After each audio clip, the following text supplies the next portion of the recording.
સાહેબે અરણેજના પાદરની માલમાં ભગવતી જોગમાયા માં બૂટનો ઓરડો ભગવતીનો મઢડો છે અને ભાવનગરના મહારાજા સાહેબ ઉતરીને દર્શન કરવા માટે જાય છે, પણ જ્યાં ઓરડાની માલપા પગ દે ને ત્યાં ભગવતી જોગમાયા માનું ચેતન ભાળી જાય છે. રેલગાડીનો સમય પૂરો થયો એટલે અંગ્રેજ ઓફિસર એ સમય નહોતો, એને ઓર્ડર કર્યો કે ભાઈ રેલગાડીને હાલતી કરો, સમય પૂરો થયો. આપડા મહારાજા સાહેબ અરે ભાવનગરના મહારાજા સાહેબ અરે જે માણસો હતા ને એને એવું કીધું કે ભાઈ અમારા મહારાજા સાહેબ માતાજીના દર્શન કરવા માટે ગયા છે, થોડીક વાર ગાડીને ઊભી રાખો ને.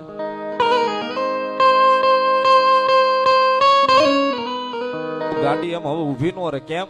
એનો સમય પૂરો થઈ ગયો. તમારા મહારાજા હાટું થોડી ગાડી ઊભી રહે રેલગાડી.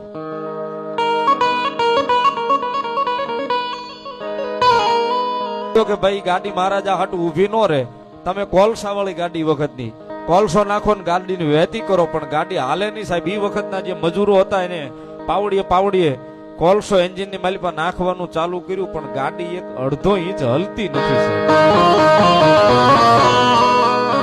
ગાડી એક અડધો ઇંચ નથી હલતી નથી. એટલે અંગ્રેજ ઓફિસરને એવું થયું કે કદાચ આ માણસો તો એના ને મૂળા કોલસો નાખે, મશીન નાખે.